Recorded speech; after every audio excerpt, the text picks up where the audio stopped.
അടുക്കളയിൽ പോയാലോ? അടിപൊളി ഒരു എരിശ്ശേരി ഉണ്ടാക്കാം നമുക്ക്. വായോ, ഞാനേ പയർ വെള്ളത്തിലിട്ടുണ്ട്. 2 മണിക്കൂർ നേരം ഉണക്കപ്പയർ വെള്ളത്തിലിട്ടു. ഒരു ചെറിയ കഷ്ണം മത്തങ്ങയാണ് കേട്ടോ എടുത്തിട്ടുള്ളത്. പയർ ഉണക്കപ്പയർ ഞാൻ വേവിക്കാൻ വെച്ചു. ഒരു 4 വിസിലടിക്കണേൽ 2 വിസിൽ ഞാനിപ്പോൾ അടിച്ചിട്ടുണ്ട്. അപ്പോൾ ഇത്രയും വെന്തിട്ടുണ്ട്. ഇനി ആ മത്തങ്ങില്ലേ, അത് ചെറിയ കഷ്ണങ്ങളാക്കിയിട്ട് ഈ പകുതി വെന്ത പയറിലേക്ക് ഞാൻ ഇടുന്നുണ്ട്. അതിൽ ആ മത്തങ്ങ മധുരം ഉണ്ട് കേട്ടോ, ചെറിയ മധുരമുള്ള മത്തങ്ങയായിരുന്നു. അപ്പോൾ അതിലിട്ടിട്ടതിൽ ഒരു 3/4 സ്പൂണ് മഞ്ഞൾപ്പൊടി ഞാൻ ഇടുന്നുണ്ട്. എൻ്റെ 3/4 ഇട്ടിട്ടുള്ളൂ കണ്ട. 3/4 സ്പൂൺ മഞ്ഞൾപ്പൊടിയും അതുപോലെ എൻ്റെ സ്പൂൺ ഉപ്പിൽ കിടക്കുന്ന സ്പൂൺ എത്ര വലിപ്പമുള്ളൂ അതാണ് കാണിച്ചു തരുന്നത്.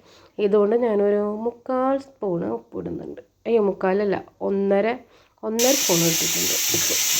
എന്നിട്ട് 2 വിസിൽ അതിലടിക്കുന്നുണ്ട്. ബാക്കി 2 വിസിലും അടിച്ചത് ഒരു നാളികേരം എടുക്കുന്നുണ്ട്. ഈ ഒരു വലിപ്പത്തിലുള്ള നാളികേരം. ഇതിൻ്റെ പകുതി ഞാൻ ഇതിൽ ചതയ്ക്കാൻ വേണ്ടിയിട്ടാണ്.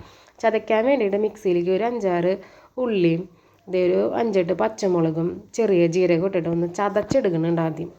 അരയ്ക്കാൻ പാടില്ല കേട്ടോ, ഞാൻ ചതയ്ക്കണുള്ളൂ. കാരണം നല്ല രസമായിട്ട് ഞങ്ങൾ ചതച്ചത് ഇങ്ങനെ നമ്മുടെ ജീരകമൊക്കെ കടിക്കണതൊക്കെ രസമാണ് എരിശ്ശേരിയിൽ.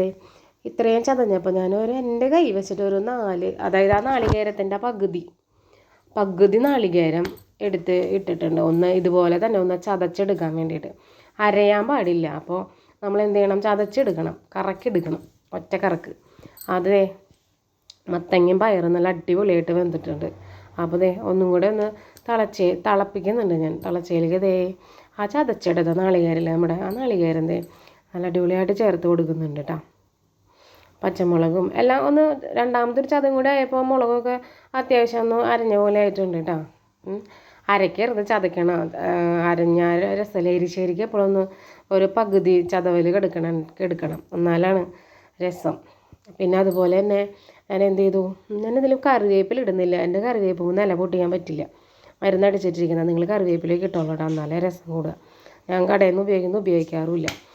അത് അവിടെ കിടന്ന് തിളച്ചപ്പോൾ ഞാൻ മാറ്റി വെച്ചു. ഒരു ചീഞ്ചട്ടിയിൽ കുറച്ച് ഒരു 1.5 സ്പൂൺ വെളിച്ചെണ്ണ ഒഴിച്ചു. കുറച്ച് കടുക് ഇട്ടു. വറ്റൽ മുളകും പൊട്ടിച്ചിട്ടു. കറിവേപ്പില ഇടണം. എൻ്റെ കറിവേപ്പില ഇല്ല. മുളക് തീ കുറച്ചോളൂ.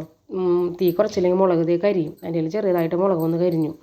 അതിലേക്ക് എന്ത് ചെയ്യുക, ഒരു കുഞ്ഞിപ്പിടി നാളികേരം പുളിയുറുമ്പിൻ്റെ കളറിൽ വറുത്തെടുത്തിട്ട് ആ കറിയിലേക്ക് ഇടുന്നുണ്ട്. നല്ല രസമാണ്, ഒരു പ്രത്യേക രസമാണ്. ഇതിലേക്ക് വറുത്തിട്ട് നാളികേരം വറുത്തും കൂടി ഇടുമ്പോൾ ഒരു നല്ല രസമാണ്. അപ്പോൾ മൊത്തം ഇളക്കി വന്ന വേണ്ട, വെള്ളമൊക്കെ പാകത്തിനായിട്ടുണ്ട് കണ്ട.